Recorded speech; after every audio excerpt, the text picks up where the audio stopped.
Segment connection solves this core problem of fragmented data by employing a simplified model, which we can visualize as source to segment to destination.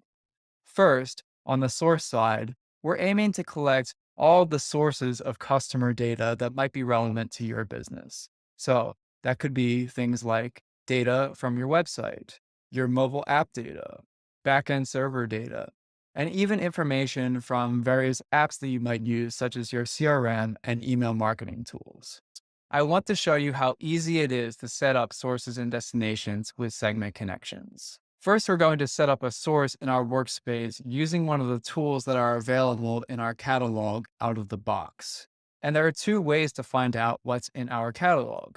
The first would be from the documentation at segment.com/docs. You can search in connections, sources, sources catalog would be the entire list of all the supported sources. The other way to find sources available in the catalog is to go into your workspace and under sources, under connections, click add source. And again, I will search for iterable and you can see that it shows up here. So what I'm going to do is within this workspace, I'm going to click add the source. You can choose to give the source a different name than what is specified here and add labels. And you can also choose if you want to connect it to one of your warehouse destinations.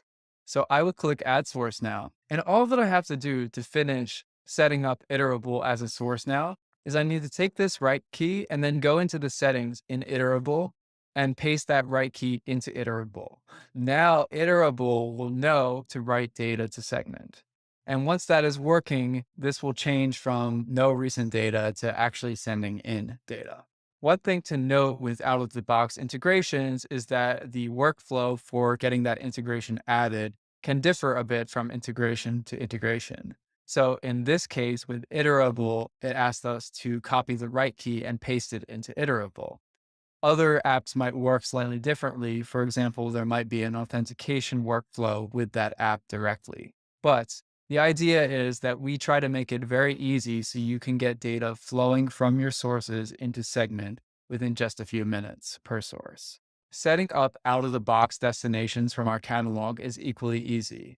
Again, you can use the documentation at segment.com/docs to look for the integration. Either go to Connections and Destinations catalog, or you can just search from our search page to see if that integration is available. You can also search the catalog directly from your Segment workspace.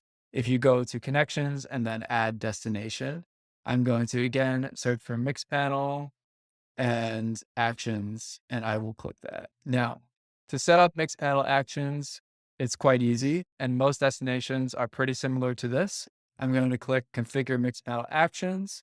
I'm going to pick a pre-configured source. So let's pick a source that I haven't set up yet, such as my Shopify e-commerce store.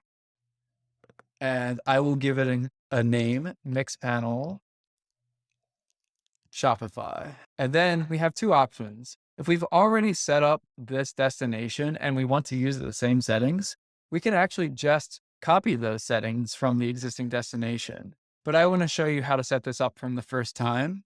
So I'm going to fill in settings manually.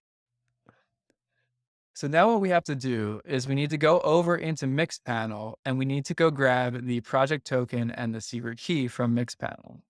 And so if I go to Chrome here, I've got my Mixpanel project settings up, and you can see in the middle of the page, I have the project token and API secret. So basically what I'm going to do is copy and paste those two pieces of information and then click enable destination and save the changes. And now what will happen is Mixpanel will automatically start receiving events as they come into Segment from the moment I press that enable destination button.